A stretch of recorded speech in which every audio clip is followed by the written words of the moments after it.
Hi friends, today we will talk about how to fix or how to solve the problem of Defacto app. You will click on settings. In this page we click on apps, default apps, app settings. On above you will search about Defacto app and you will click here. Then this page of app info, you will click on first stop and you will click OK. Here you will enter to the window of storage. Then we click on clear cache.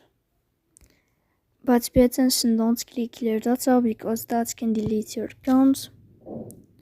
In the end, you can turn off your phone and you can wait a moment to restart your phone again. So please don't forget to support us by like and subscribe. See you next time and thank you for your watching.